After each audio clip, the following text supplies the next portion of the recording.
Ya baik. Assalamualaikum warahmatullahi wabarakatuh. Waalaikumsalam warahmatullahi wabarakatuh. Selamat malam. Shalom, Om Swastiastu, Namo Buddhaya, salam kebajikan bagi kita semua. Yang kami hormati dan yang kami takzimi, Bapak Kasubdit Bina Paham Keagamaan Kementerian Agama Republik Indonesia, Bapak Haji Dedi Slamet Riyadi, dan yang saya hormati pula Bapak Kasubtim Evaluasi Kinerja PAI, Bapak Heru Santo, dan yang kami hormati serta yang kami banggakan seluruh Bapak Ibu aktor resolusi konflik dari Sabang sampai Merauke, dari Miangas hingga Pulau Rote yang sempat hadir pada kegiatan Zoom meeting pada malam hari ini.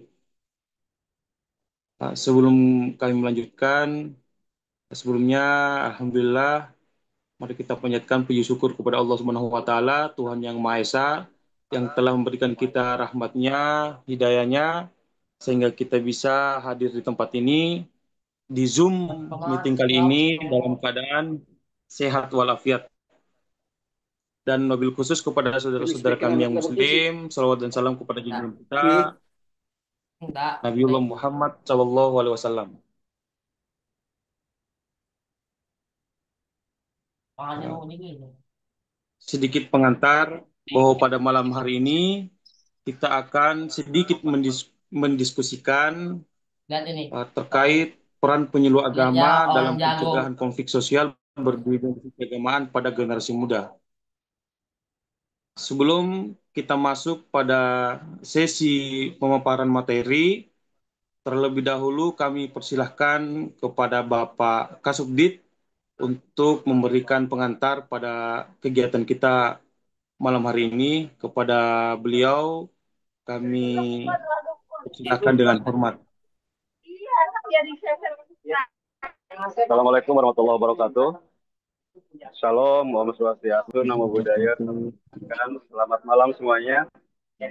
Mohon maaf saya tidak bisa berpanjang kata karena situasi dan kondisi yang belum memungkinkan ya.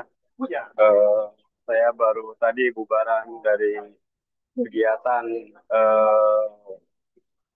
FGD untuk persiapan untuk menyusun modul pelatihan penyuluh untuk pendampingan napiter, mantan napiter dan returni. Ya kita mendapatkan beberapa insight dan masukan dari BNPT juga dari Densus 88 dari Kemen PPA, Koordinasi Perempuan dan Anak, juga dari Kemensos ya, Handayani.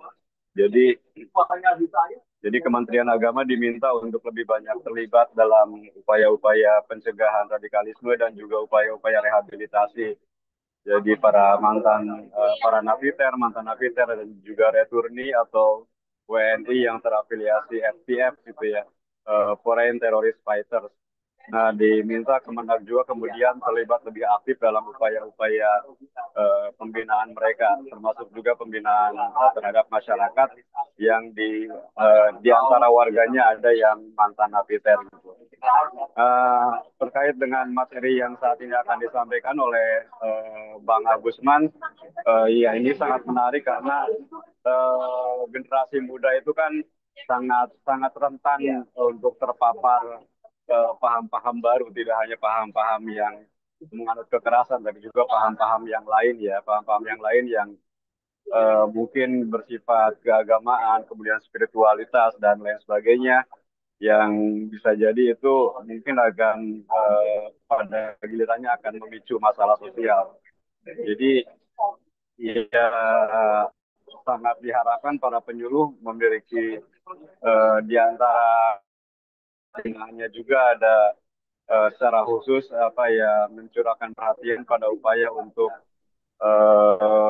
melindungi dan membina para generasi muda kita sehingga mereka eh, paham-paham yang bermasalah atau yang kemungkinan akan memicu permasalahan sosial. Itu saja mungkin yang bisa saya sampaikan. Saya belum sampai ke kosan ini, jadi masih di perjalanan antara kantor dan kosan nih. Terima kasih Bang Yusran juga Bang Agusman, dan mohon maaf atas situasi yang belum memungkinkan. Langsung saja mungkin bisa dipandu sama Bang Yusran. Terima kasih ya. Assalamualaikum warahmatullahi wabarakatuh. Waalaikumsalam warahmatullahi wabarakatuh. Ya, ya, terima kasih banyak yang sebesar-besarnya dan kepada Bapak Kasubdit atas insight, atas masukan-masukannya, atas penyampaiannya terkait bagaimana kemudian peran penyuluh agama Islam itu di dalam menangani konflik-konflik sosial berdimensi keagamaan. Sekali lagi kami ucapkan banyak terima kasih kepada Bapak Kasubdit. Dan berikutnya, sebelum kita memasuki materi, terlebih dahulu kami akan memperkenalkan narasumber kita pada malam hari ini. Nama beliau ialah Al-Ustadz Agusman, SAG, aktor resolusi konflik tahun 2024. Beliau anak pertama dari tiga bersaudara. Beliau lahir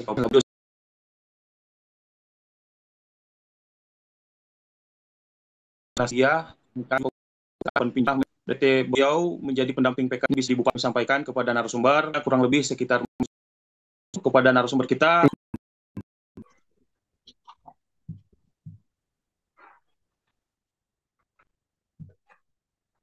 Apa sudah tampil di layar screen-nya?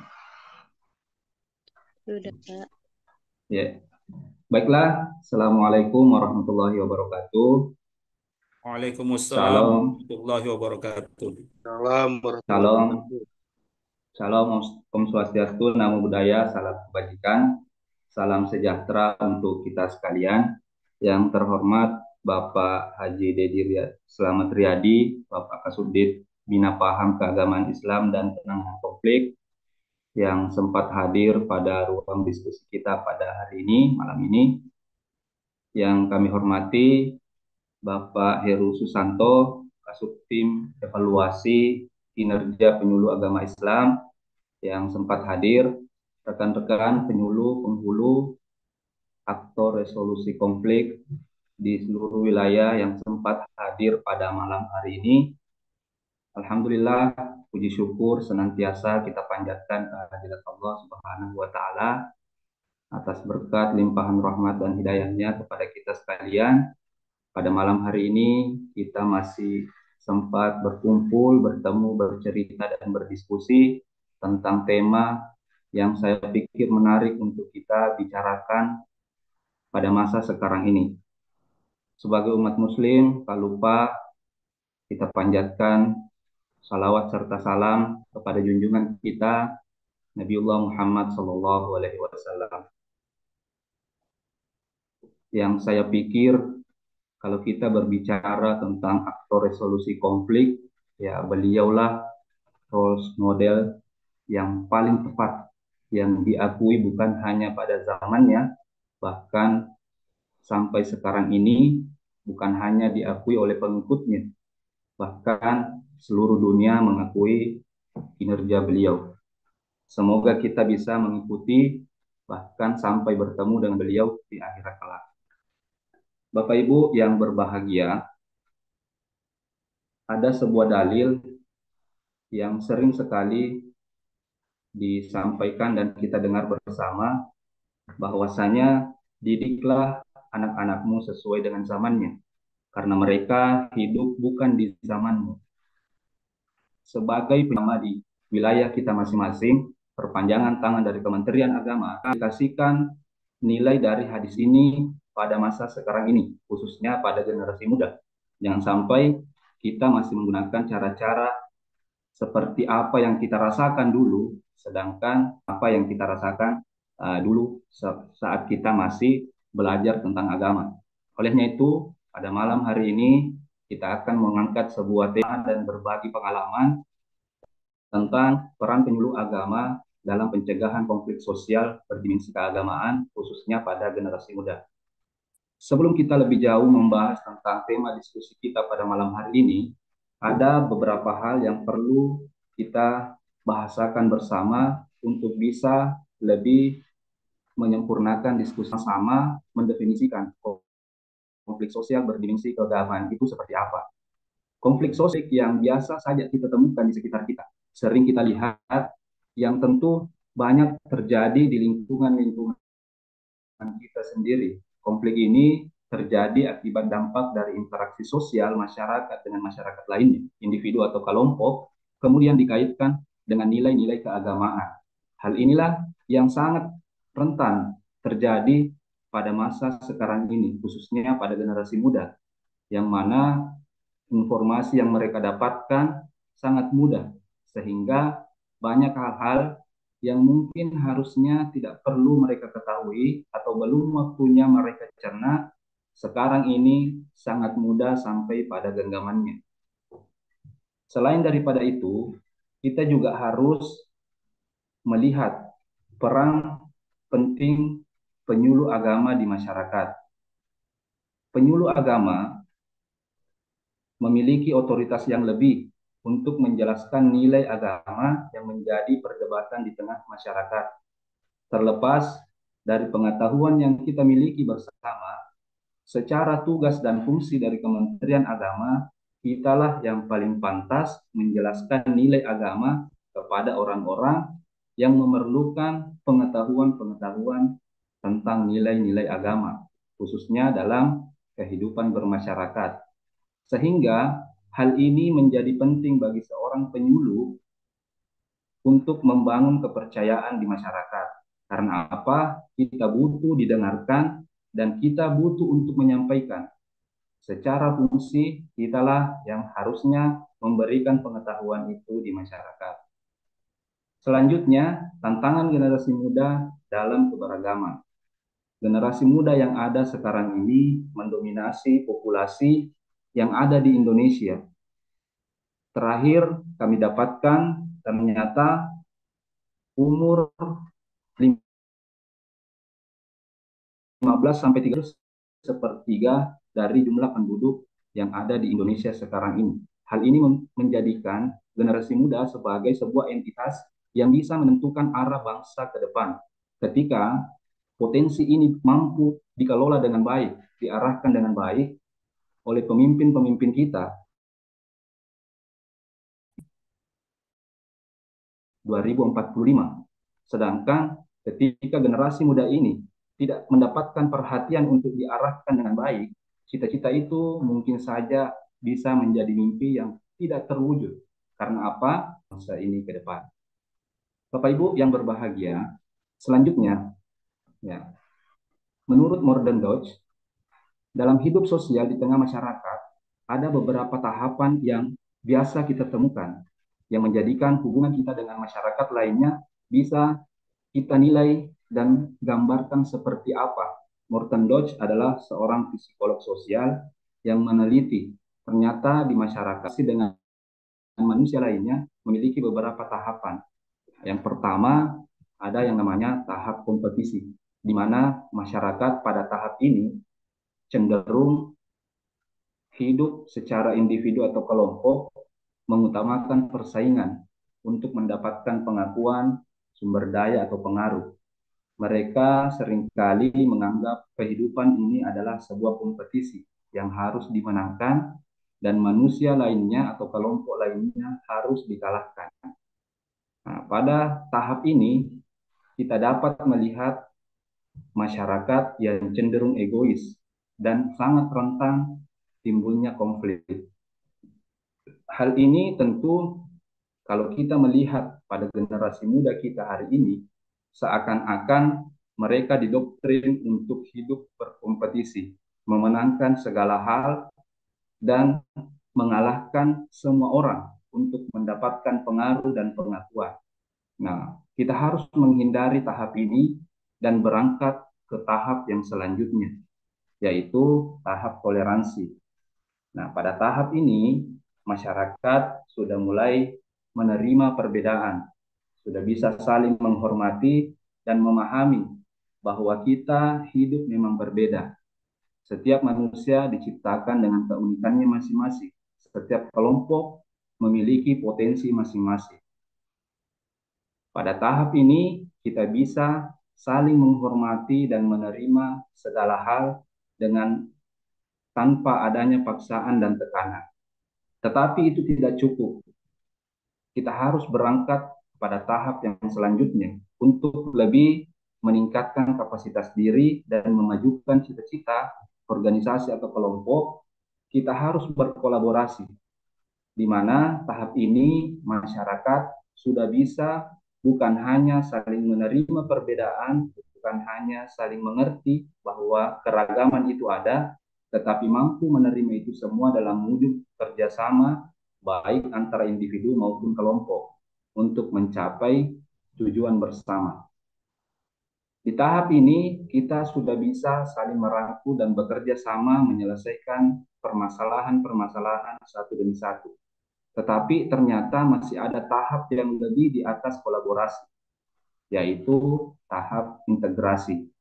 Nah, tahap integrasi ini kita sudah menyatukan berbagai macam elemen dalam masyarakat untuk membangun kesatuan yang harmonis. Nah, bedanya kolaborasi dan integrasi, di kolaborasi itu kita masih membawa identitas masing-masing.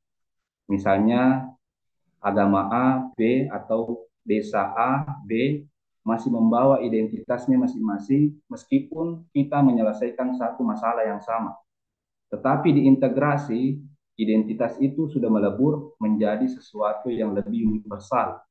Kita bisa mengambil nilai kemanusiaan mungkin untuk menyatukan visi dan misi menyelesaikan permasalahan-permasalahan yang ada. Misalnya kita di Indonesia mungkin bisa mengangkat nilai nasionalisme untuk bisa memperkecil ruang perbedaan atau keragaman yang ada sekarang ini. Bapak Ibu yang sama dirahmati dan dimuliakan Allah. Selanjutnya, ada beberapa faktor pemicu konflik sosial berdimensi keagamaan, khususnya yang terjadi pada generasi muda. Yang pertama, adanya kesalahpahaman terhadap ajaran agama. Hal ini membuat generasi muda kita tidak utuh menerima nilai agama itu sendiri. Karena mungkin mereka hanya mendengarkan nilai itu separuh dari media sosial atau gadget yang ia miliki tanpa adanya penjelasan yang lebih mendalam.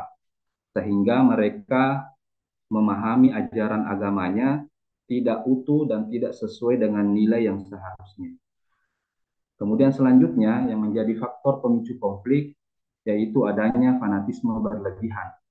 Hari ini kalau kita melihat generasi muda kita banyak sekali mengidolakan tokoh-tokoh tertentu di media sosial, bahkan di kehidupan nyata.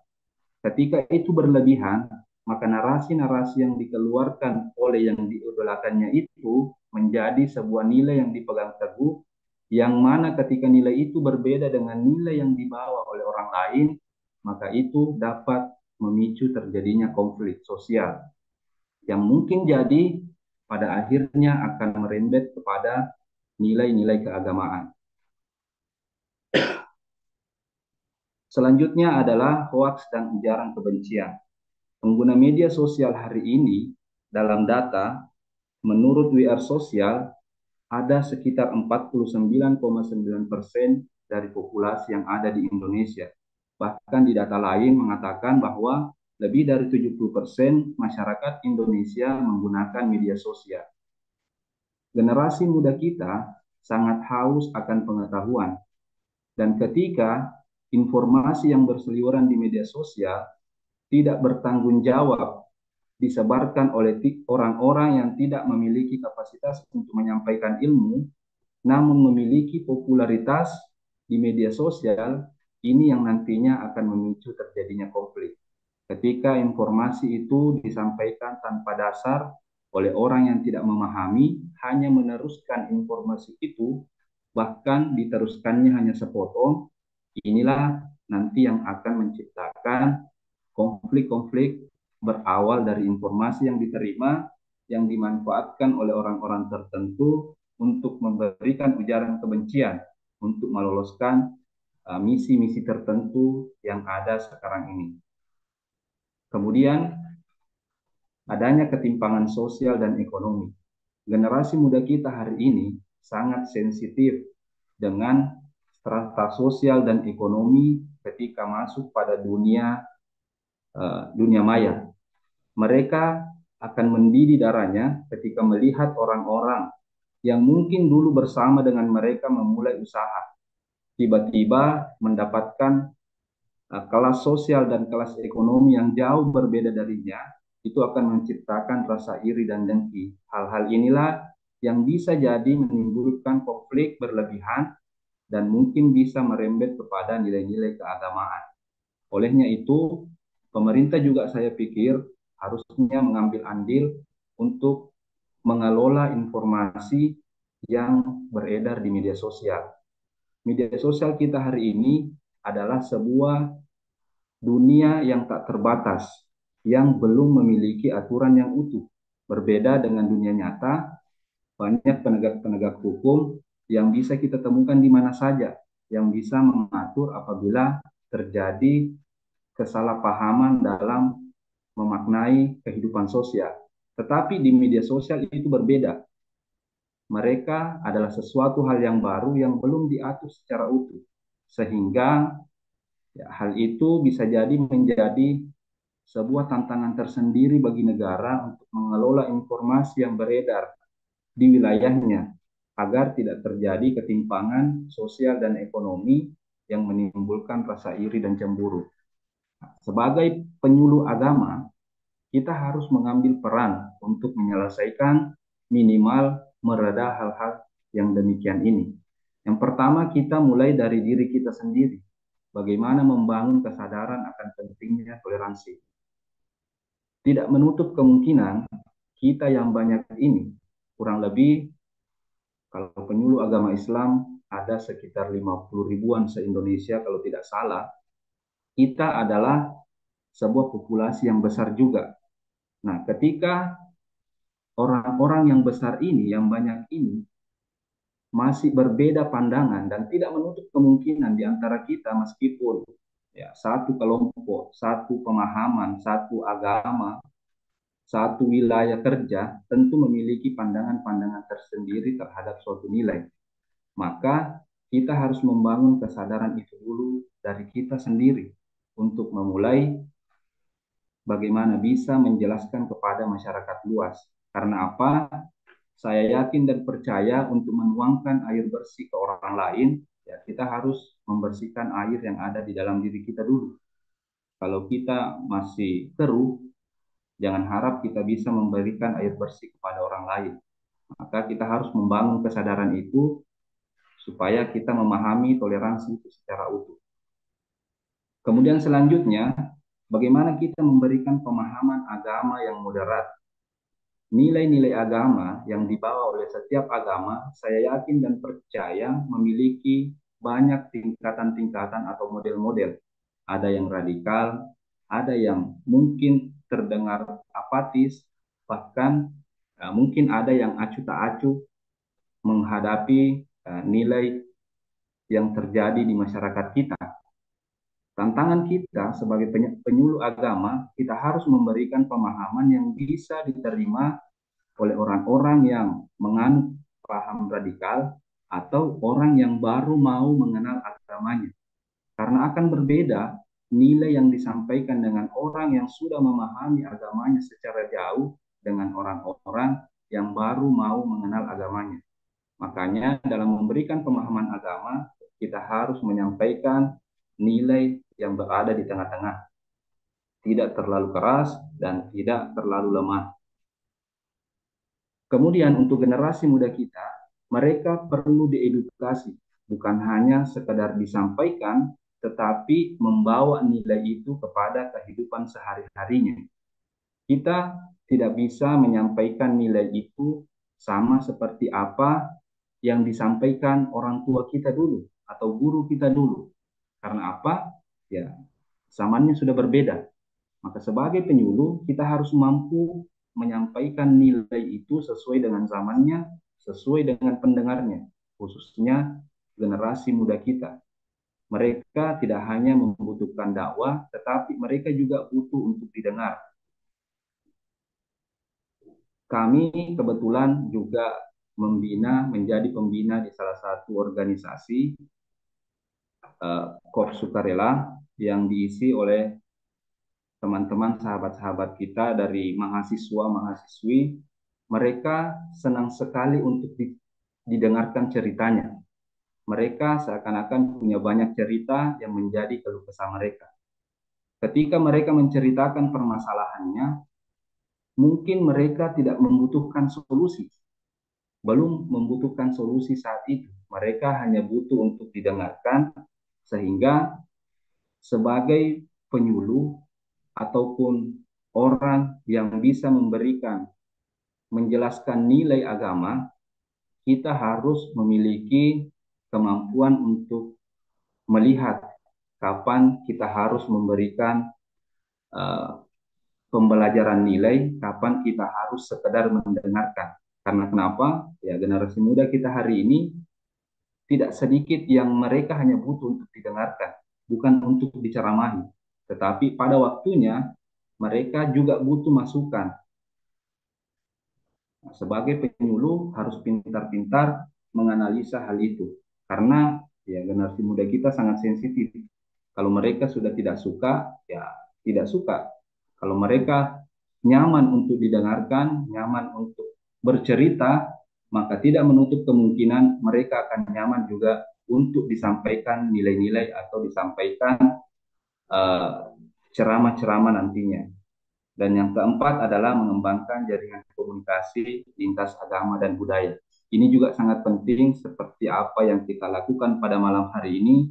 Saya pikir ini bagian dari mengembangkan jaringan, mendengarkan informasi, berbagi cerita dari teman-teman kita di berbagai daerah dan berbagai agama, bahkan mungkin dari berbagai budaya, kita bisa mengambil pembelajaran yang bisa kita terapkan pada wilayah kita masing-masing. Bapak Ibu yang sama dirahmati dan dimuliakan Allah, ada banyak strategi pencegahan yang bisa kita lakukan. Mungkin telah banyak kita lakukan pada sekarang ini. Namun pada kesempatan ini, khususnya pada generasi muda, ada beberapa hal yang perlu kita perhatikan. Yang edukatif, baik itu seminar, pelatihan, atau diskusi. Nah, dari binaan kami, remaja-remaja itu cenderung butuh ruang untuk bercerita dua arah, ya, bukan hanya mendengarkan ceramah atau sifatnya lebih kepada pelatihan atau seminar yang bisa langsung sesuai dengan apa yang mereka rasakan dan apa yang mereka butuhkan. Karena kalau sekedar ceramah, terkadang apa yang kita sampaikan, apa yang kita sajikan sesuai dengan apa yang kita punya. Sedangkan untuk metode diskusi atau pelatihan, betul-betul mereka membutuhkan nilai itu. Sehingga perhatian mereka bisa jadi lebih banyak ketimbang kita menyampaikan ceramah yang sifatnya konvensional seperti yang kita lakukan di masjid-masjid. Yang kedua adalah pendekatan kultural. Generasi muda kita hari ini memiliki banyak circle dalam pertemanannya, baik itu secara hobi maupun secara kebiasaan atau standar pertemanannya. Maka kita harus melihat hal-hal itu dan berusaha untuk masuk dan relate dengan apa yang mereka lakukan. Karena apa? Mereka sangat sensitif. Ketika mereka melihat siapa yang berbicara itu tidak sesuai dengan circle mereka, mereka bisa saja langsung menolak bahkan sebelum mendengarkan apa yang disampaikan. Makanya kita harus melakukan pendekatan-pendekatan dari apa yang mereka senangi, baik itu dari seni, budaya, maupun tradisi-tradisi lokal. Kemudian yang ketiga, kita bisa memanfaatkan media sosial sebagai sarana dakwah. Karena apa? Ya, generasi muda kita hari ini lebih banyak hidupnya di dunia maya. Dan saya pikir ini juga sesuai dengan edaran yang ada sekarang khususnya di penyuluh agama Islam, adanya Kepdirjen 1172 tentang dakwah penyuluh agama Islam melalui media sosial. Ini juga mendorong kita sebagai penyuluh untuk membuat konten dan mengisi ruang-ruang itu dengan nilai-nilai kebaikan. Dan yang keempat, tentu harus membangun kolaborasi dengan pemerintah, komunitas, dan tokoh agama. Bukan hanya bergerak sendiri, tetapi kita butuh dukungan dari orang-orang yang memiliki kapasitas dan memiliki otoritas untuk menentukan sebuah arah di wilayah kerja kita. Contohnya melalui pemerintah misalnya, bisa memfasilitasi kita dengan kebijakannya masuk di ruang-ruang sekolah, ranah-ranah pendidikan untuk menyampaikan nilai-nilai agama. Di komunitas bisa kita bergabung dan menyampaikan nilai-nilai itu. Dan tokoh-tokoh agama pun kita bisa bergerak bersama untuk menyampaikan nilai sesuai dengan model mereka menyampaikan nilai, tetapi nilai yang dibawa adalah nilai yang sifatnya moderat. Saya pikir untuk sementara itu yang sempat saya sampaikan sebagai awal diskusi kita. Semoga bermanfaat dan selanjutnya kita akan membuka diskusi dan tidak menutup kemungkinan saya pikir dari rekan-rekan teman-teman penyuluh memiliki pengalaman-pengalaman yang jauh lebih menarik untuk diceritakan dan diinformasikan kepada kita bersama sebagai langkah karena kami juga membina ya bisa dikatakan generasi muda lah mahasiswa dan masih butuh banyak pengetahuan-pengetahuan dan pengalaman-pengalaman dari teman-teman yang ada pada ruang diskusi kita malam hari ini. Baiklah, selanjutnya mungkin saya kembalikan dulu kepada moderator.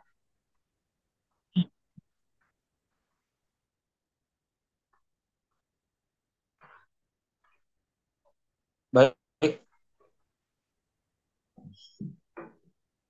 itulah tadi sedikit pemaparan dari narasumber kita pada malam hari ini terkait peran penyuluh agama dalam pencegahan konflik sosial berdimensi keagamaan pada generasi muda.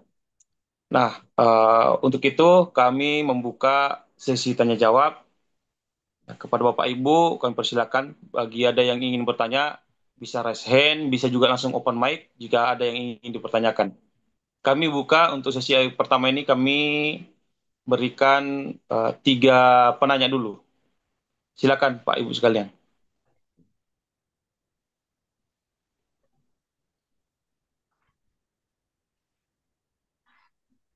Kalau ada yang ingin bertanya, langsung open mic, atau bisa melalui kolom komentar, bisa juga raise hand-nya.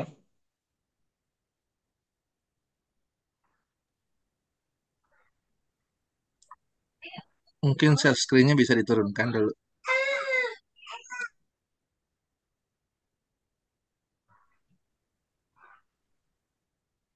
Saya Ustadz. Ya, silakan kalau ada yang ingin bertanya. Ya, saya Ustadz dari nama Virus Khalil dari Kutai Kartanegara. Oke, silakan. Ya, jadi tadi yang dipaparkan cukup menarik dan membuat Maaf, namanya siapa? Maaf, namanya atas nama?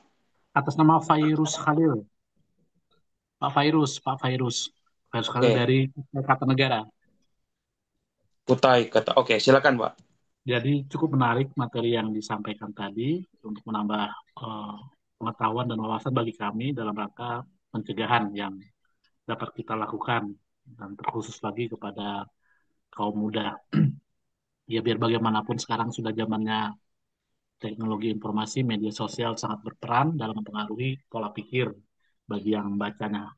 Yang ingin kami tanyakan, Pak, kalau tadi itu adalah salah satu bentuk teknik pencegahan, nah yang ingin saya tanyakan, adakah kira-kira teknik pendeteksi, Pak? Jadi mungkin siapa tahu dalam suatu wilayah itu berpotensi sehingga kita mudah untuk mendeteksi eh, potensi konflik berdimensi keagamaan. Terima kasih Pak, itu aja Pak.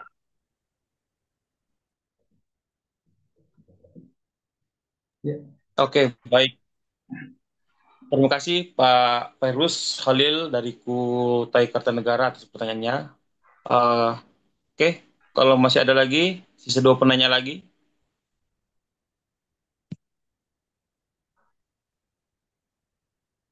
atau Ya, kalau kita misalnya, diskusi saja sambil menunggu pertanyaan. ya betul. Kalau Sambil kita tunggu pertanyaan berikutnya, kami silakan kepada narasumber untuk menjawab pertanyaan dari Pak Fairuz Khalil. Sudah jelas Pak ya pertanyaannya atau perlu Siap, diulangi? jelas-jelas Pak, jelas Pak. Oke, siap. Silakan Pak. Ya, ya. Terima kasih atas pertanyaannya dari Bapak Ferus Khalil dari Kutai Kartanegara. Ya, pertanyaan yang memang menarik karena yang kami sampaikan tadi merupakan strategi bagaimana pencegahan. Nah, ada hal menarik yang mungkin berbeda dari generasi kita dengan generasi muda kita hari ini. Mereka karena terlalu dekat dengan media sosial, maka mereka cenderung men-share semua kegiatannya pada status-status media sosial yang mereka punya. Nah, ada cara unik untuk melihat konflik yang mereka hadapi hari ini hanya dengan melihat media-media sosial mereka. Kita bisa menganalisa konflik apa yang mereka sedang hadapi, dengan siapa mereka berkonflik, akan sangat mudah dianalisa hanya dengan melalui apa yang ia share di statusnya, khususnya status atau media sosial yang sifatnya pribadi seperti WA, Instagram. Ya, kan kalau di Instagram kalau tidak berteman itu tidak bisa dilihat statusnya. Berbeda dengan media-media sosial yang sifatnya terbuka seperti YouTube, biar tidak berteman kita bisa lihat. Nah, tetapi di media-media sosial yang sifatnya private, hanya orang-orang terdekatnya yang bisa melihat. Di sana biasa mereka ceritakan semua.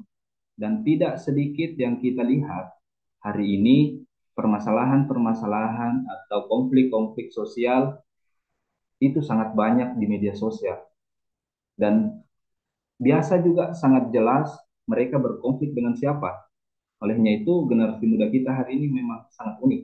Mereka seakan-akan memiliki dunia lain di luar dunia nyatanya. Mereka bercerita di media sosial seakan-akan tidak ada yang melihat.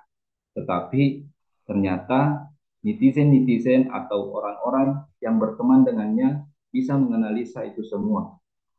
Ada hal unik juga, fenomena yang bisa kita dapatkan dalam media, yang saya pikir ini sangat berbahaya.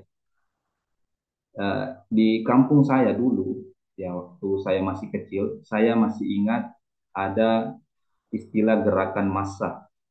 Ketika satu orang di suatu daerah, suatu kampung, ditahu melakukan sebuah keburukan atau hal-hal yang mencoreng nama di daerah itu, akan turun banyak orang untuk menghakimi itu secara langsung tanpa melalui ya media hukum.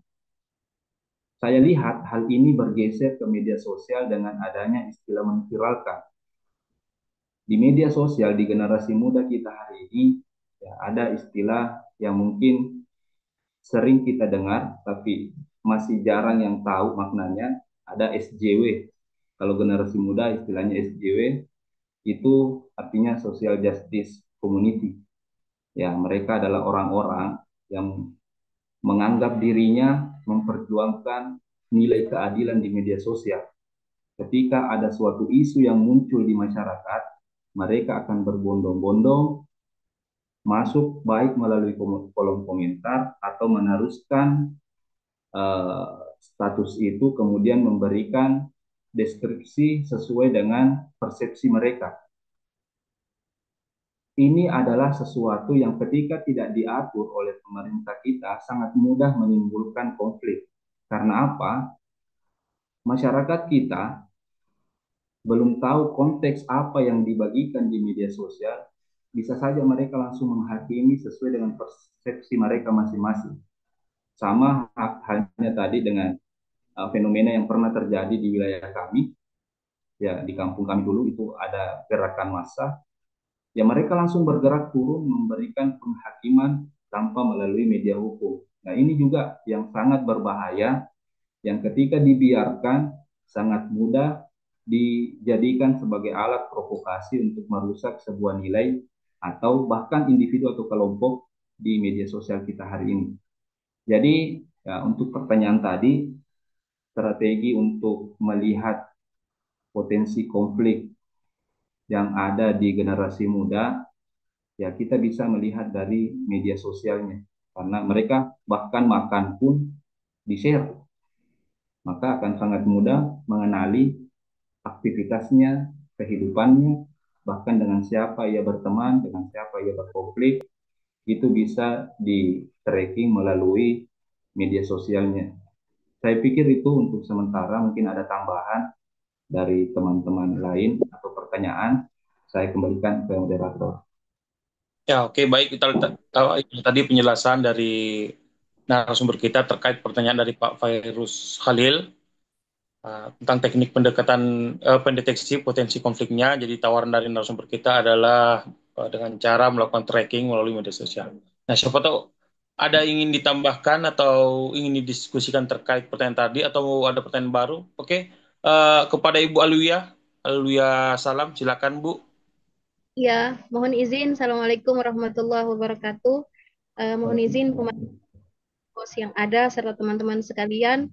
Saya tidak bisa menampilkan video karena HP lowbat. Jadi mohon izin, saya cuma bisa lewat suara saja. Terima kasih materi.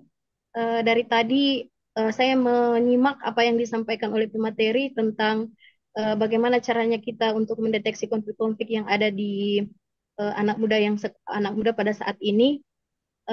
Saya juga ingin berbagi dengan teman-teman serta pemateri yang memberikan materi yang cukup baik hari ini terkait dengan apa yang disampaikan tadi oleh pemateri, bagaimana caranya kita mendeteksi permasalahan yang terjadi di lingkungan anak muda pada saat ini.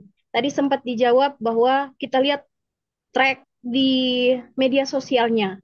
Nah, yang jadi permasalahan yang agak cukup rumit saat ini adalah tidak seluruhnya penyuluh agama Islam yang ada di Republik Indonesia ini yang bertugas, mereka juga paham dengan media sosial.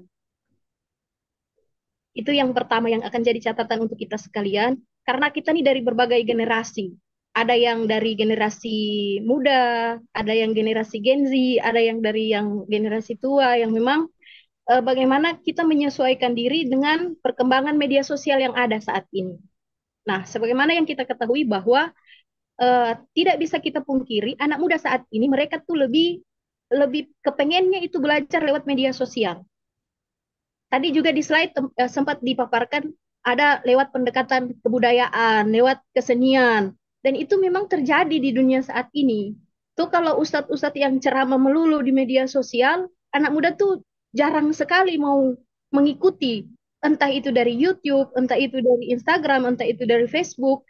Itu kurang diminati oleh anak muda. Yang diminati oleh anak muda sekarang itu kalau yang cewek, yang ahwat, yang di pesantren-pesantren khususnya mau yang apa, yang ustadz-ustadz ganteng. Ya, yang seperti itu. Jadi selain mereka memiliki tarik yang lain, kita juga memaparkan materi yang memang menarik untuk anak-anak generasi Z yang ada saat ini. Jadi kami juga penyuluh agama Islam khusus ada di seminar di daerah mayoritas non muslim. Kami minoritas di daerah kami. Tapi alhamdulillah karena memang kami di Sulawesi Utara itu terkenal dengan daerah yang tingkat toleransinya sangat tinggi, bahkan remaja-remaja yang ada di tempatnya kami itu atau generasi-generasi muda yang ada di tempatnya kami, mereka tuh saling melindungi. Kalau di saat mereka di saat orang Kristen Natal, Muslim juga ikut menjaga keamanan. Di saat kita orang Muslim Lebaran, umat Kristiani juga menjaga keamanannya. Kami di sini di sewaktu melaksanakan entah itu ibadah puasa atau entah itu Lebaran, suasana Lebaran. Jadi kalau mengenai tentang perbedaan untuk menciptakan konflik tentang pemahaman keagamaan, saya rasa itu tergantung dengan pemahamannya kita masing-masing dan bagaimana cara kita menyampaikan kepada anak muda pada saat ini. Karena memang kalau saat ini untuk metode penyampaian secara ceramah maupun hal-hal yang kayak bersifat bahwa minuman itu hamar, yang begini hamar, yang begitu tidak boleh. Itu tuh kayak terlalu penekanan untuk mereka. Karena cukup mereka tahu saja hal itu. Tapi kita memang harus melakukan pendekatan secara perspektif untuk mereka. Supaya kita bisa tahu nih tingkat psikologinya mereka nih maunya seperti apa gitu. Nah, bagaimana kita mau membimbing, bagaimana kita mau menuntun anak-anak remaja supaya mereka itu tidak terhindar dengan hal-hal konflik tentang pemahaman keagamaan. Nah, sementara banyak juga di tingkatannya kita tuh yang paham tentang agama sering berselisih paham tentang pemahaman agama itu. Nah, jadi mudah-mudahan teman-teman sekalian, kebetulan saya juga masih muda, mungkin banyak sesepuh-sesepuhnya saya di sini. Ya, insya Allah yang muda kita masih bisa belajar kepada yang tua, yang sudah berpengalaman, yang lebih memiliki pemahaman, dan yang lebih tua juga dari kami bisa memberikan uh, berbagai macam pengalaman hidup yang telah didapat selagi menjalani tugas sebagai penyuluh agama Islam selama ini. Mungkin di sini ada yang sudah lama, mulai dari honor sampai pegawai negeri. Ya, kalau kami baru jadi bermanfaat untuk kita. Terima kasih Pak Materi dan Cek Host. Sekian, Assalamualaikum warahmatullahi wabarakatuh. Oke, baik, terima Waalaikumsalam kasih. warahmatullahi Salam, terima kasih. Baik, dari Ibu Alwa tadi lebih ke penekanannya lebih ke sharing ya, sharing berbagi.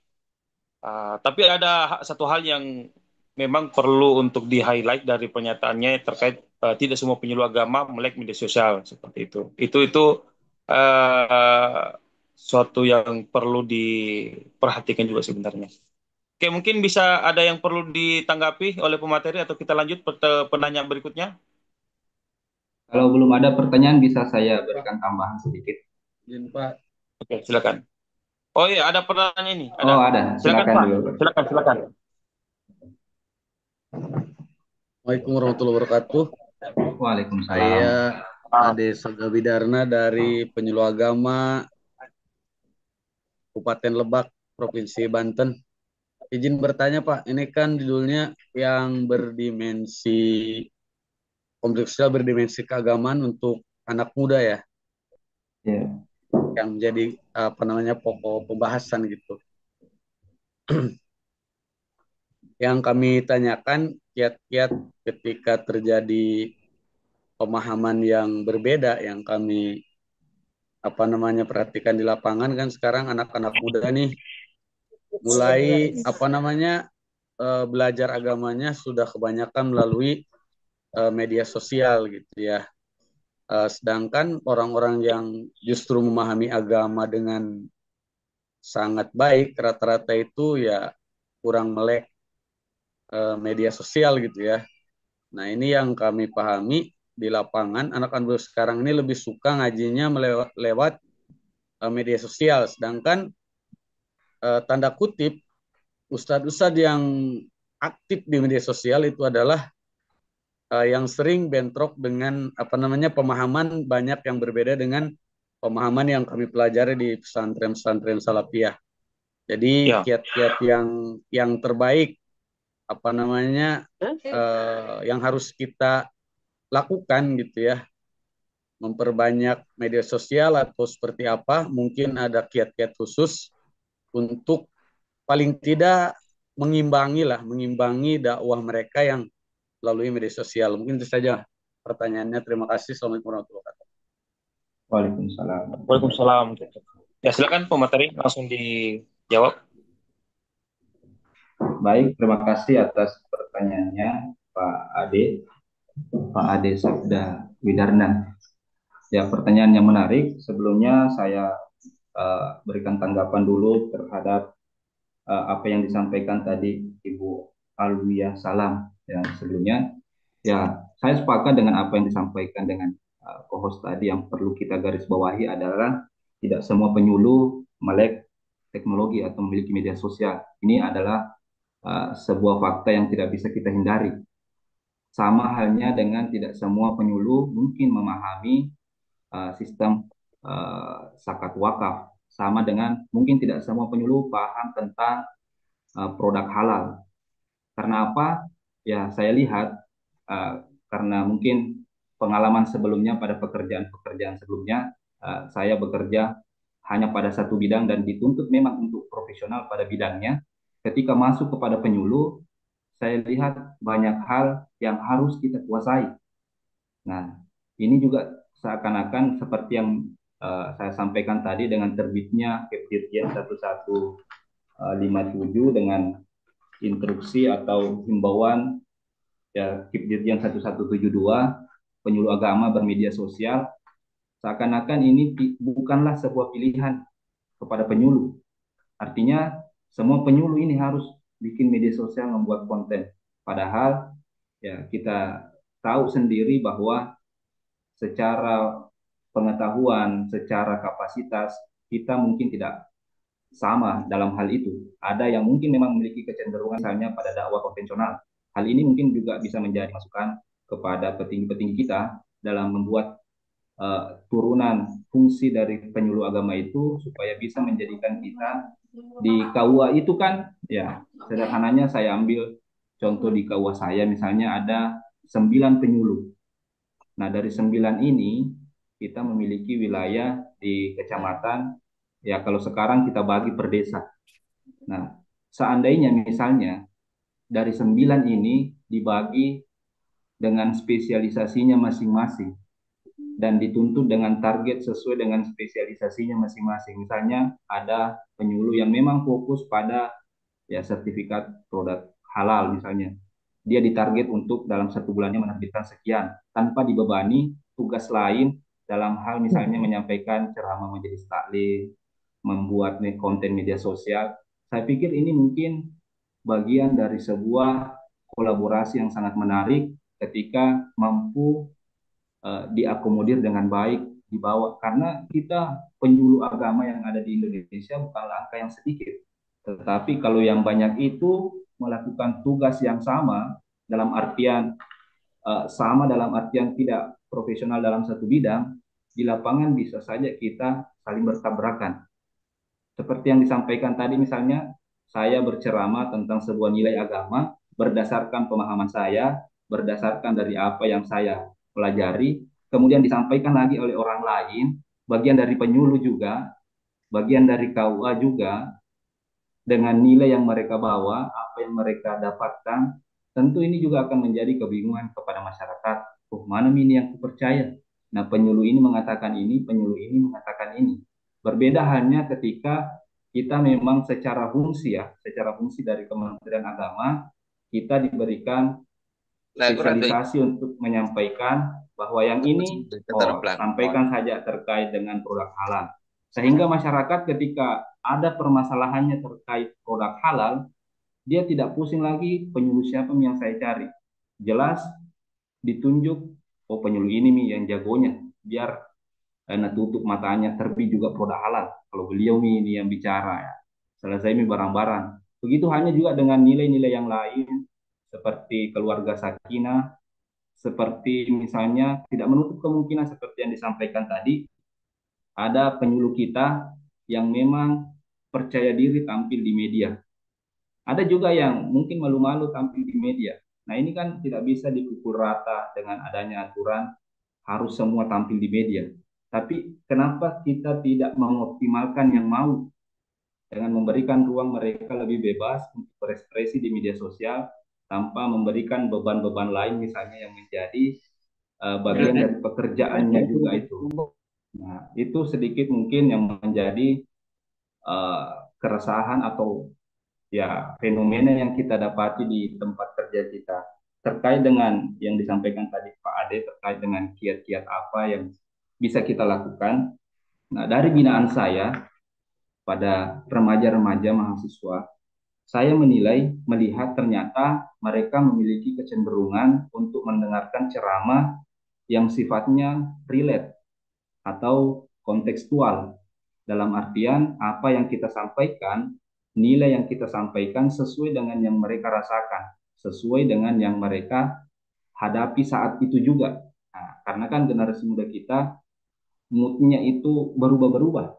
Mungkin saat pagi mereka bahagia, setelah masuk kuliah ya sedikit jengkel dengan dosennya.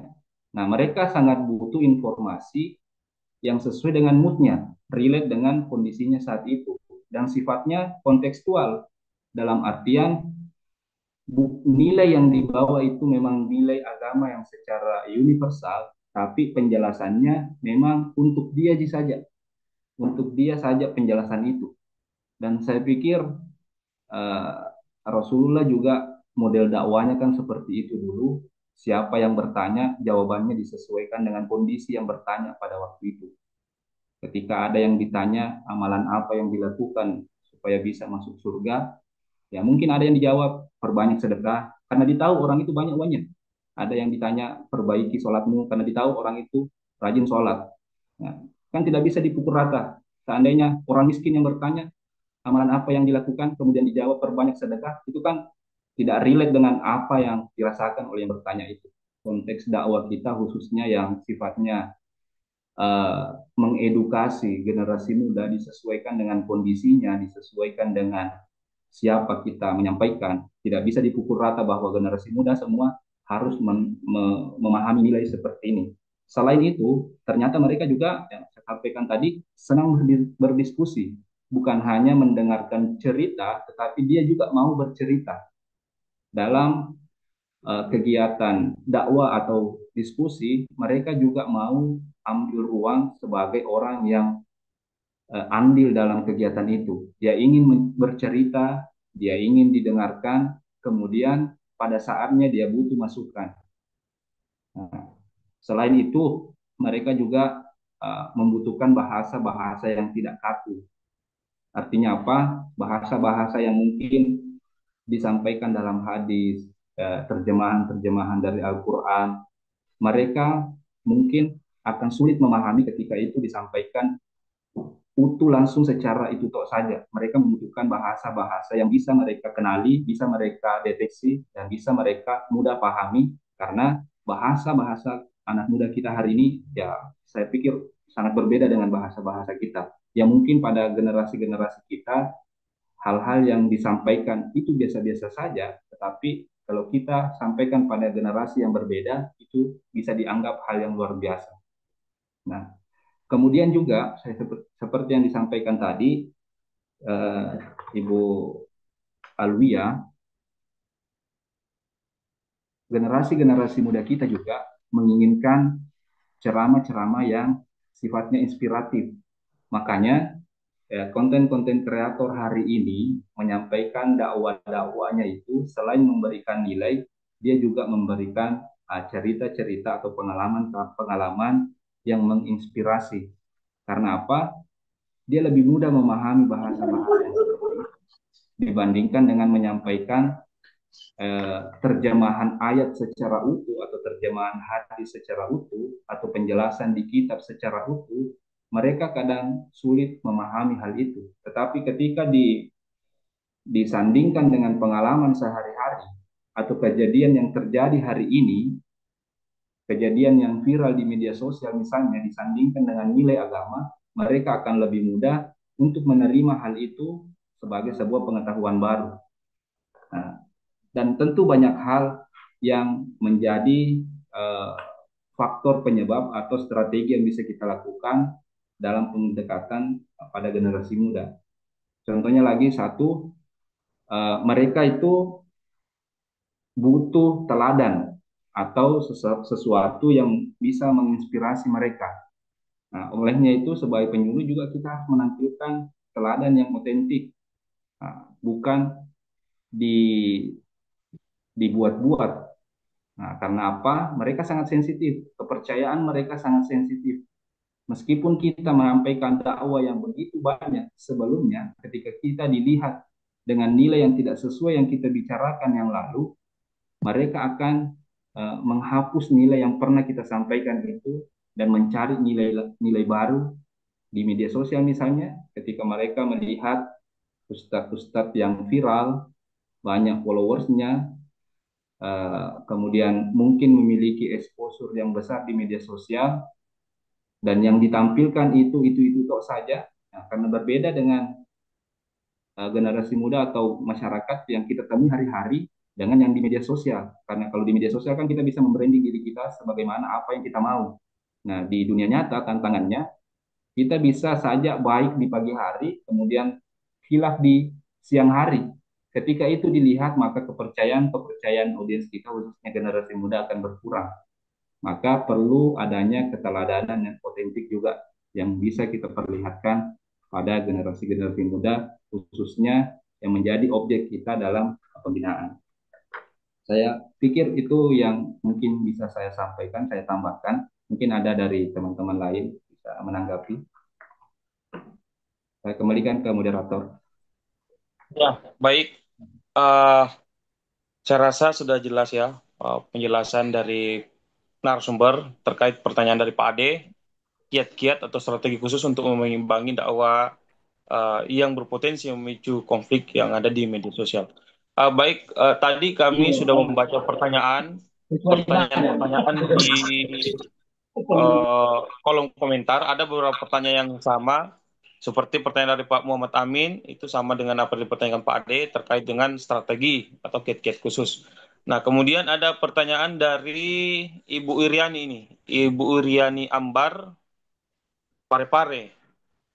Nah, beliau bertanya, dalam konteks digital, bagaimana wujud konkret gerakan generasi muda di daerah Bapak Agusman dalam memerangi ataupun menangkal informasi hoax yang kerap memicu konflik sosial berdimensi keagamaan. Ya, mungkin bisa direspon, Pak narasumber. Ini dari Ibu Iriani Ambar, dari Parepare. Bisa diulangi pertanyaannya, Pak? Pertanyaannya, dalam konteks digital, bagaimana wujud konkret gerakan generasi muda di daerah Bapak Agusman, narasumber, di dalam memerangi ataupun menangkal informasi hoax yang kerap memicu konflik di media sosial, seperti itu. Ya, memicu konflik sosial berdimensi keagamaan. Sorry. Maaf, dari Kalbar boleh bertanya? Dari Ya, Kalimantan setelah Barat, ini, bisa Pak. bertanya? Ya, setelah Oke, ini, oke, Pak. siap. Setelah ini, ya, siap. Oke. Ya, terima kasih atas pertanyaannya Ibu Iriani Ambar dari Parepare ya tadi. Ya, betul, dari Pamekasan Parepare. kayaknya beliau. Ya, wujud konkret khususnya dalam media sosial yang dilakukan seperti yang saya sampaikan tadi, media sosial itu adalah ruang yang masih belum punya perangkat yang utuh dalam memfilter informasi-informasi yang beredar di sana. Nah, sebagai penyuluh, khususnya di binaan saya seringkali melakukan pertemuan yang memberikan pemahaman-pemahaman yang saya pikir sesuai dengan generasi kita hari ini. Pada saat saya melakukan pertemuan, ini hal konkret yang biasa saya lakukan, yang mungkin juga bisa menjadi tambahan pengalaman bagi teman-teman. Generasi muda itu agak kaku ketika kita berbicara agama di depan mereka. Ya, kayak malu-malu kalau diceramahi tok persoalan agama. Maka pendekatan yang saya gunakan adalah menggunakan nilai-nilai filosofis untuk menjelaskan nilai-nilai agama pada mereka. Nah, contohnya pada pertemuan-pertemuan yang sering saya lakukan dengan binaan saya, khususnya pada mahasiswa-mahasiswi, saya sering menyampaikan nilai misalnya tentang nilai-nilai filsafat yang sifatnya bisa mereka terapkan dalam kehidupan mereka dan membatasi mereka dalam melakukan hal-hal yang sifatnya sangat terbuka dan sangat rentan memicu konflik. Misalnya saya menyampaikan nilai filsafat tentang nilai tentang bagaimana hidup supaya tidak mengurusi kehidupan orang lain, misalnya bagaimana hidup kita mengatur hidup ini agar tidak terpengaruh oleh pengaruh-pengaruh luar. Bagaimana menjalani kehidupan sehari-hari tidak menggantungkan standar kita kepada standar orang lain. Banyak dalam nilai-nilai filsafat yang menjelaskan hal itu yang saya pikir bisa dikaitkan dengan nilai-nilai agama. Kami rutin melakukan pertemuan minimal 1 kali 1 bulan dan membahas tentang apa yang mereka lakukan. Misalnya, basicnya kan organisasi. Saya membentuk mereka, menyampaikan nilai-nilai yang bisa mereka bawa sebagai nilai kepemimpinan yang menjadikan diri mereka lebih bisa dihargai dan menghargai orang lain. Bagaimana mengelola dan hidup di tengah orang banyak, tidak membuat kekacauan, bahkan bisa menjadi solusi atas kehadirannya. Bagaimana hidup bijak, bagaimana hidup tidak selalu menghakimi orang lain. Hal-hal ini yang menjadi nilai yang sering saya sampaikan, daripada kita selalu menyampaikan ini haram, ini halal, ini tidak boleh, dalam agama dilarang seperti ini, mereka lebih mudah menerima nilai-nilai yang sifatnya filosofis, yang mudah mereka cerna dengan bahasa-bahasa yang sering kita sampaikan, tertarik dengan tokoh-tokoh misalnya filosof atau filsafat atau tokoh-tokoh akademik yang memiliki perjalanan hidup yang bisa mereka jadikan sebagai contoh nilai baik. Nah, di samping kita bisa memasukkan nilai agama Ah, di dalamnya. kalau Saya pikir itu, jadi langkah konkretnya itu melakukan pertemuan tadi dengan membawa nilai-nilai filosofis di dalam pertemuannya. Ya, oke, baik. Eh, ya, ke pertanyaan berikutnya. Dari mana tadi? Silakan, Pak. ya, Assalamualaikum warahmatullahi wabarakatuh. Kedengaran? Halo? Ya, kedengaran Pak. Oke. Saya Ahmad Tamrin, penyuluh agama Islam non ASN KUA Mandor, Kabupaten Landak, Kalimantan Barat. Masih terdengar ya? Jauh soalnya Ya, pedalaman. terdengar Pak. Oke, oke, oke. Siap. Saya cerita sedikit aja ya, bahwa kami adalah penyuluh di daerah minoritas Muslim, yang sekitar Muslimnya hanya 17% di kabupaten kami. Nah, tentu ini sangat rawan bagi kami gitu kan. Karena kan bagaimanapun juga kami juga harus menjalin. Samping itu juga 17% Muslim itu sangat terbagi-bagi, Pak. Ada dari Salafiyah, Wahabi, dari macam-macam tergabung gitu kan. Maka kami sangat butuhkan pembinaan-pembinaan umat Islam yang secara moderat gitu loh. Agar kami ini maksudnya terlindungi di daerah kami yang minoritas ini kan gitu kan. Pertama, selama ini tidak banyak kegiatan lintas agama yang melibatkan anak muda. Jadi sehingga ruang untuk membangun toleransi masih terbatas itu pertama. Yang kedua, itu ada indikasi sentimen kesukuan yang kuat, yaitu identitas suku seringkali lebih dominan dibanding identitas agama. Jadi sehingga perbedaan suku bisa memicu konflik yang kemudian dikaitkan dengan agama. Jadi bagaimana menurut Pak narasumber untuk mengatasi itu semua? Maka kami sangat sedih sekali seandainya ada berita-berita tentang rumah ibadah yang dipersulit di wilayah-wilayah yang muslim. Kami juga akan terpukul. Kalau misalnya ada ya, hal-hal yang terjadi lain, kemudian masuk media sosial, kami juga akan dilakukan yang sama itu. Maka dari itu kami mungkin melalui kesempatan ini sampaikan kita Islam itu harus toleransi sangat luar biasa. Islam itu yang mayoritas juga melindungi yang minoritas juga. Jadi kami yang minoritas juga dilindungi juga mereka itu loh. Jadi bagaimana mengatasi itu semua Pak narasumber silakan. Ya, Ya, silakan narasumber. ya, terima kasih atas pertanyaannya Pak Ahmad Tamrin. Nah, terkait dengan pertanyaan tadi, mungkin bukan hanya di generasi muda yang kita dapat seperti itu, di semua generasi mungkin ketika fanatik terhadap sesuatu akan membawa nilai itu sebagai nilai yang dipegang teguh dan dianggap nilai yang bertentangan dengan itu adalah sebuah kesalahan. Ya, saya pikir bukan hanya di generasi muda, tapi kalau untuk generasi muda yang saya lihat dari pengalaman dari binaan kami, apapun perbedaan mereka dalam sebuah keyakinan atau pendapat tokoh agama yang dibawanya atau kelompok organisasi yang dibawanya, ketika itu sudah masuk pada ranah hobi, ya semuanya itu saya lihat hilang. Tidak ada lagi organisasi ini yang dibawa, organisasi kelompok ini yang dibawa, pemahaman ini yang dibawa. Ketika mereka sudah menemukan circle mereka, seperti yang saya sampaikan tadi, uniknya pada generasi muda itu memiliki banyak circle dalam hidupnya.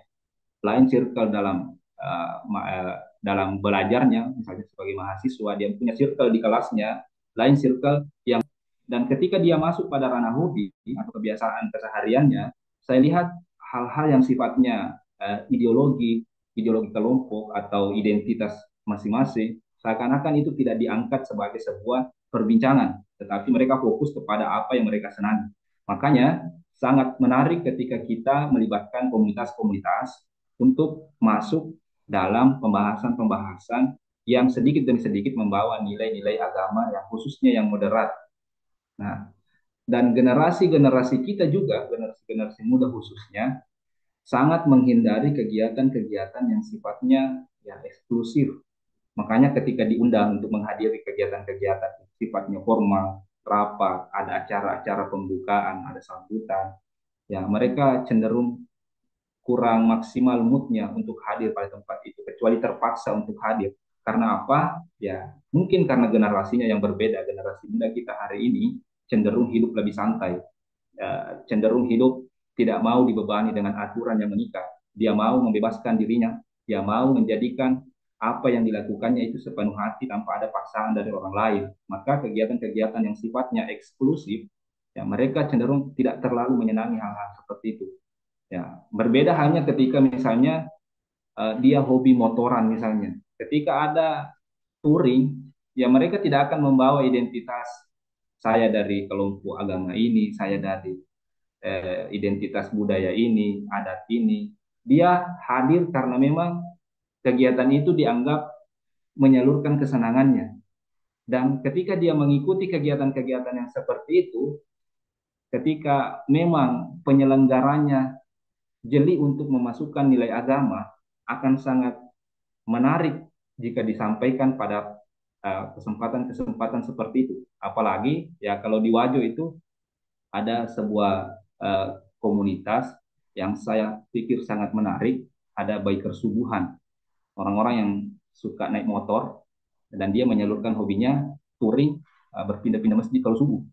Dan kebetulan ada penyuluh juga teman kami, senior kami di Wajok, itu tergabung dalam organisasi itu. Dan beliau seringkali ketika mendatangi masjid untuk sholat subuh berjamaah dan menggunakan motor, ini anak muda semua, menggunakan motor-motor antiknya, motor Vespa.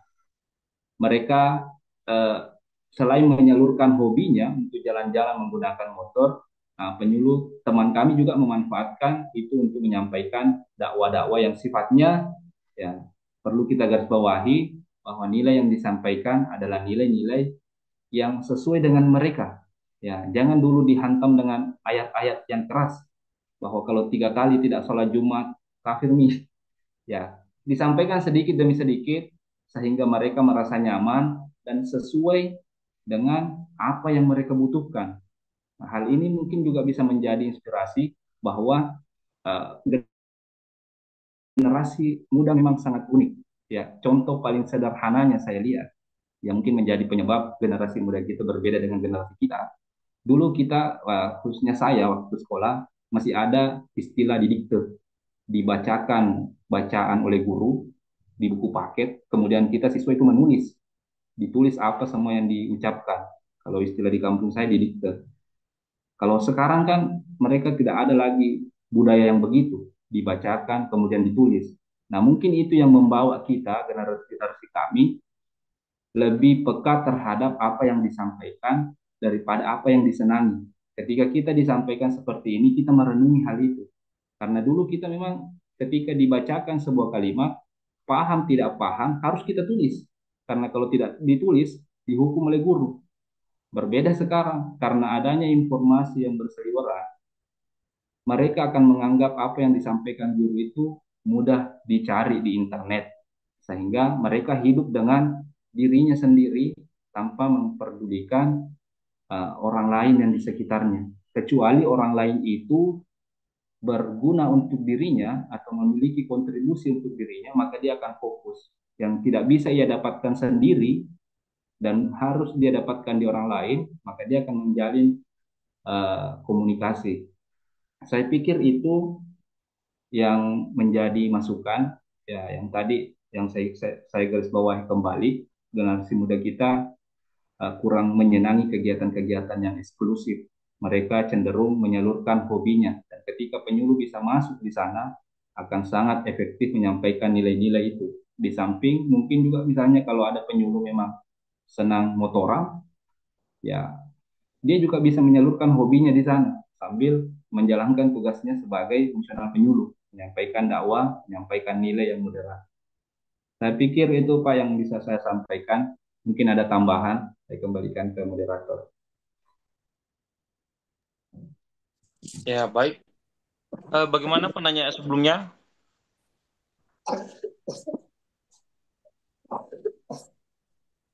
Atau ada pertanyaan baru yang ingin bertanya, silakan. Bisa sedikit Ustaz. Silakan. Ya, Assalamualaikum warahmatullahi wabarakatuh.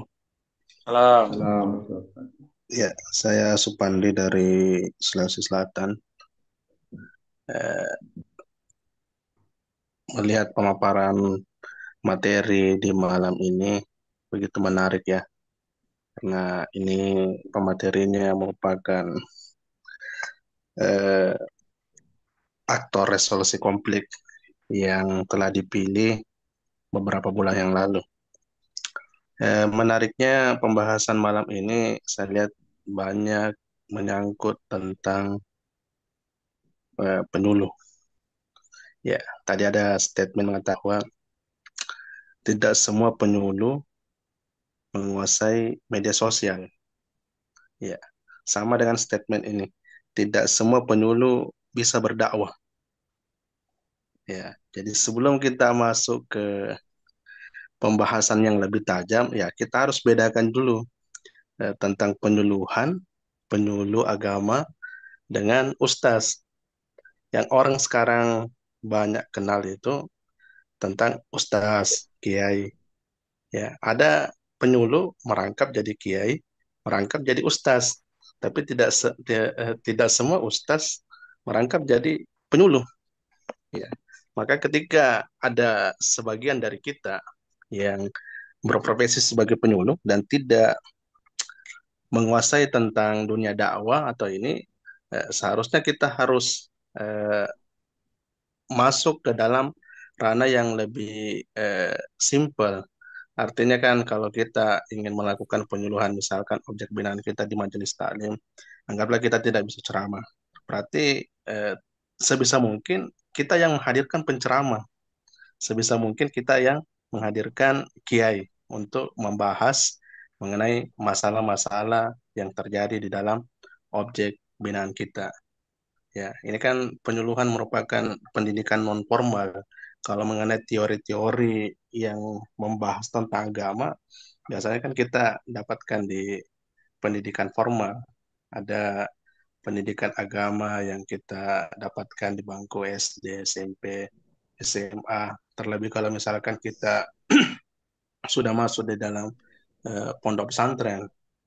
Fenomena yang terjadi saat ini ketika ada penyuluh yang tidak bisa ceramah, yang tidak bisa berdakwah, yang saya lihat itu kadang mereka tidak menemukan bahwa kalau saya tidak menguasai dalam medan tersebut, ada hal-hal lain yang harus saya lakukan agar penyuluhan saya bisa tetap jalan.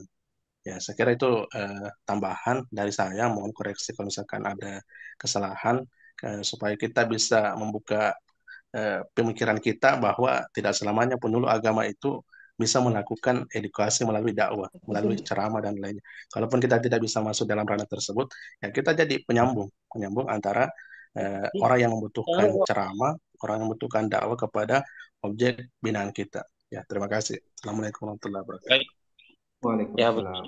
baik, menarik apa yang disampaikan pemateri terkait pernyataan pemateri tadi mengatakan bahwa tidak semua penyuluh melek teknologi dan Pak Supandi menambahkan tidak semua penyuluh itu melek dakwah, maksud atau tidak semua penyuluh itu bisa berdakwah. Nah, bagaimana respon dari pemateri kita? Iya, siap. Terima kasih. Ya, terima kasih Pak Supandi, rekan kerja kami di Luhut Timur juga. Beliau sahabat kami di sini. Terima kasih pertanyaan yang sangat menarik sekaligus pernyataan yang menjadi fakta di lapangan bahwa tidak semua penyuluh itu bisa ceramah. Saya sangat setuju. Maka dari itu saya pikir ini tugas yang sangat krusial juga dari pembenahan kinerja penyuluh ke depan. Saya pikir tidak bisa dipungkiri hal itu. Tidak semua penyuluh bisa ceramah, tidak semua penyuluh bisa menerbitkan sertifikat halal, tidak semua penyuluh bisa mengumpulkan data di lapangan. Kiai-kiai sepuh yang terlanjur jadi penyuluh itu sudah tidak bisa lagi diberikan tugas untuk mengumpulkan data di lapangan.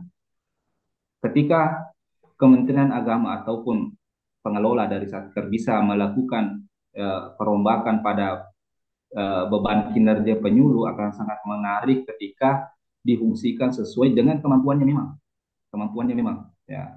Yang bisa ceramah dia tugasnya ceramah memang, yang tidak bisa ceramah ya urus administrasi, kerja-kerja laporan, kerja data, misalnya kumpulkan data, update data itu setiap saat, karena data itu juga ketika dikerjakan tidak dengan perhatian penuh itu juga akan menimbulkan hal banyak yang berentet ke belakang.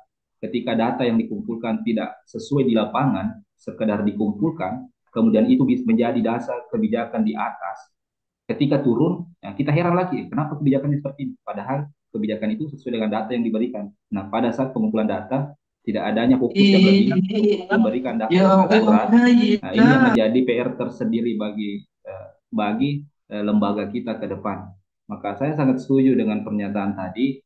Tidak semua penyuluh bisa ceramah, tapi di hal lain kita semua bisa menjadi penyuluh dalam artian memberikan teladan, baik itu dari pernyataan kita atau sikap kita ataupun dari keteladanan kita. Nah, saya juga mungkin pernah di sini melakukan sebuah kegiatan karena kan kami di sini tidak semua bisa baca kitab kuning di kantor KUA kami.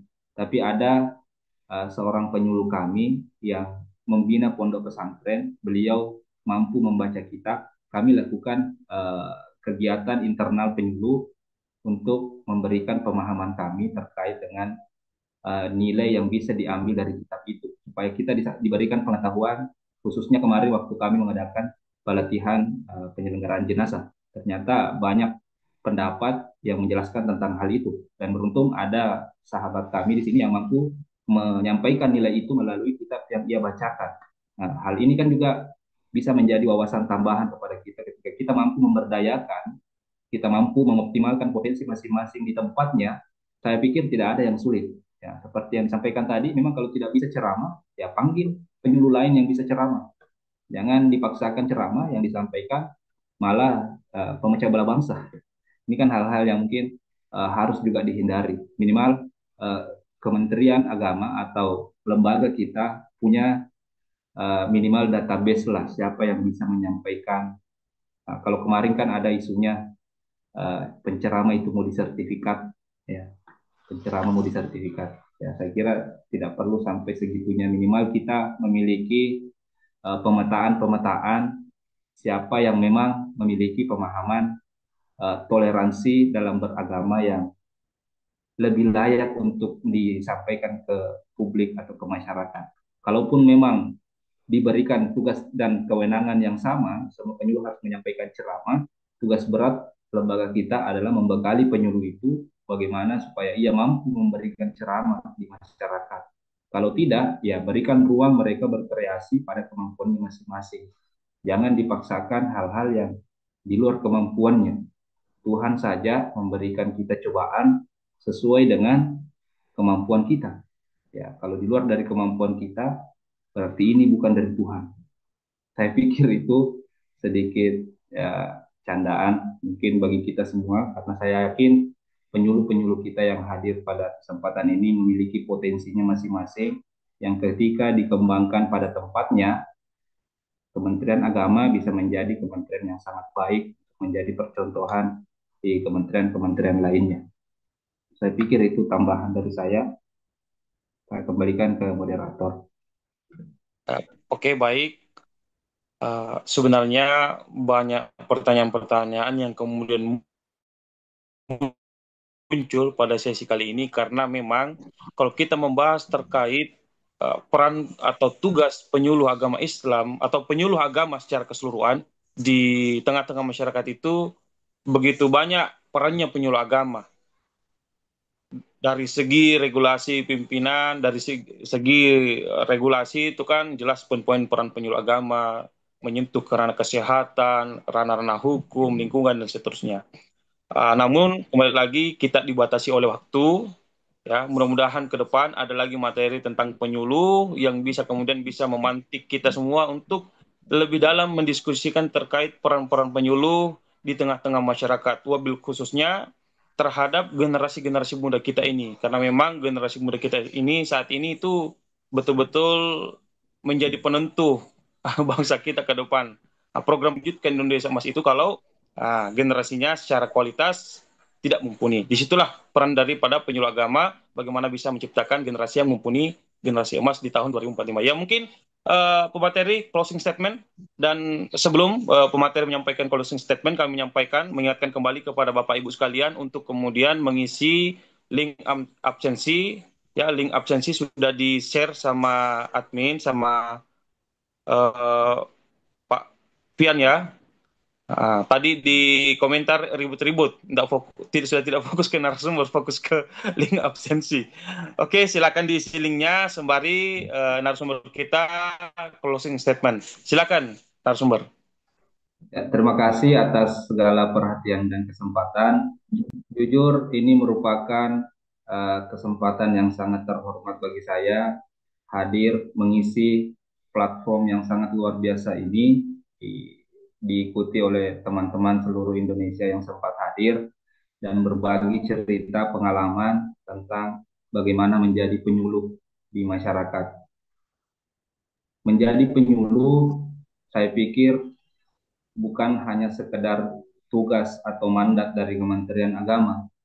Karena kalau dari agama kami di Islam, bahwa setiap manusia itu memiliki tanggung jawab untuk berdakwah, menyampaikan kebaikan. Minimal kalau tidak mampu menyampaikan kebaikan, kata guru kami, jangan membuat kerusakan.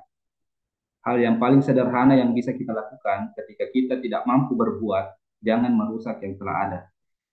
Semoga dengan kegiatan kita ini bisa menjadikan kita lebih melek terhadap fenomena yang terjadi di sekitar kita, bahwasanya konflik sosial yang berdimensi keagamaan itu bisa saja dimulai hanya dari chat-chatan, balas-balasan status yang akan berujung kepada hal-hal yang membawa nilai agama di dalamnya.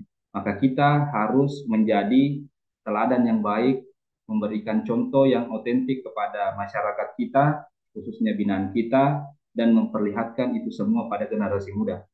Kita mungkin, ya termasuk saya, sudah masuk pada generasi-generasi yang cukup tua, ya, memiliki banyak pengalaman hidup yang sangat menarik untuk diceritakan pada generasi muda. Tetapi kita tidak bisa memaksakan generasi muda kita menjalani apa yang pernah kita alami. Kita hanya menceritakan dan menjelaskan nilai yang bisa mereka ambil untuk mereka jadikan bekal pada perjalanan mereka selanjutnya. Karena mau tidak mau generasi muda kita hari ini akan tua nantinya. Mereka akan menjadi kita dan kita mungkin akan melihat mereka melanjutkan cita-cita kita. Olehnya itu, ya, yang sering saya sampaikan kepada mahasiswa binaan saya, tetaplah jadi orang baik, karena ketika kita tetap menjadi orang baik, kita akan dipertemukan oleh orang baik pula. Kalaupun tidak dipertemukan dengan orang baik, insya Allah kita akan ditemukan oleh orang-orang baik pula. Saya kira demikian yang sempat saya sampaikan. Terima kasih atas segala atensi dan perhatiannya. Lebih khusus kepada penyelenggara kegiatan kita pada malam hari ini, sangat luar biasa. Demikian, Allahul muwafiq ila aqwamit thariq. Wabillahi taufiq wassaada. Wassalamualaikum warahmatullahi wabarakatuh. Waalaikumsalam warahmatullahi wabarakatuh. Ya, demikianlah materi yang disampaikan oleh narasumber kita, Pak Agusman, terkait peran penyuluh agama dalam pencegahan konflik sosial berdimensi keagamaan pada generasi muda. Jadi pada kesimpulannya bahwa inklusivitas pada generasi muda kita yang lebih menyenangi hal-hal yang berkaitan dengan passionnya, sehingga kemudian kita selaku penyuluh agama harus memasuki ranah-ranah tersebut, ranah-ranah yang menjadi passion para kaum pemuda kita, sehingga kita bisa mengetahui, bisa memahami hal-hal apa yang kemudian menjadi kebutuhan para generasi muda kita. Oke, mungkin itu yang bisa kami sampaikan. Kami sebagai moderator juga menyampaikan ucapan yang terima kasih yang sebesar-besarnya atas kesempatan yang diberikan kepada kami untuk memandu acara yang sangat luar biasa ini. Mudah-mudahan dari forum ini kita kemudian bisa mendapatkan pelajaran yang sangat berharga. Ya mungkin itu yang bisa kami sampaikan, kurang dan lebihnya kami mohon maaf.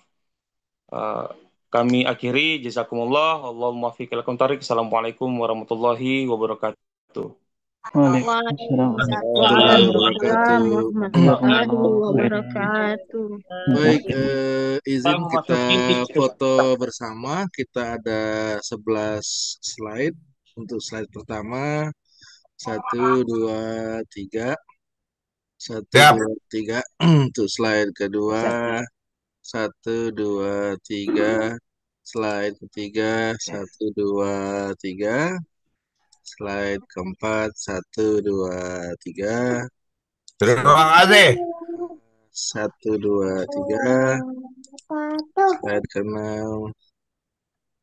Jangan lupa ya sambil ngisi link absensi yang sudah saya share di kolom Siap. chat Zoom. Siap. Terima kasih. Siap, Pak. Sudah. Siapa? Terima kasih. Baik, Salam dari diinformasikan nanti Banten. selama bulan puasa nanti tempat Terima kita tetap kasih, Pak. jalan. Nanti insya Allah kita akan Assalamualaikum. tayang setiap Assalamualaikum warahmatullahi tetap hari wabarakatuh. Rabu. Kerinci Jambi. Kita akan Buat tetap tayang semuanya tetap setiap hari penyuluh Rabu dan jamnya nanti adalah Indonesia. jam 13 waktu Indonesia Barat. Siap. Jadi sekali lagi selama bulan suci Ramadan kita akan tayang tetap The Park di hari Rabu jam 13 waktu Indonesia Barat. Dan juga teman-teman sekalian, Mana Masya link Allah, absensinya? Selama puasa ya selama bulan jam puasa berapa? kita akan tayang di jam 13 waktu Indonesia Barat. Dan juga Oke. insya Allah nanti selama bulan puasa juga Subdit BPKI PKK akan mengadakan Ada juga itu, pengajian, Dr. Donald Donggio. akan mengadakan pengajian dan insya Allah yang saya share di layar ini udah terbaca belum teman-teman? Ada. Belum. Udah itu ngaji for BI itu. Ya, oke. Iya. Insya Allah nanti tanggal 6, tanggal 13 langsung akan dipimpin oleh staf khusus Menteri Agama Bapak Farid Zainal PhD. Nah, dibuka oleh direktur kita. Sementara itu informasi yang bisa saya share. Semoga kita semua sehat selalu. Terima kasih atas waktunya. All tim Asia Tenggara tidak fokus ikut grup. Karena ada Sertifikatnya kapan ini? di Sulawesi Utara. Kalau yang sudah biasa ikut pasti paham. Yang bertanya pasti orang baru. Warga baru. Ya. Maklum. Warga baru atau mualaf ini. Betul sekali, warga baru. Baik, yang sudah isi sertifikat nanti akan dikirim oleh admin ke emailnya. Dan itu berproses Bapak Ibu ya, mungkin sekitar 3 hari atau 4 hari. Ya, linknya ada di kolom chat Zoom Bu, silakan dilihat. Dari tadi saya share, udah sampai 20 kali saya share Bu ya, 20 kali saya share tadi. Saya lihat. Mungkin gabung jadi ya. Biasa kalau terakhir gabung. Ya, oke, baik. Ini dari Batam nih. Terima kasih ya. Dari Batam. Saya izin saya close Malap ya. juga nih. Assalamualaikum warahmatullahi wabarakatuh.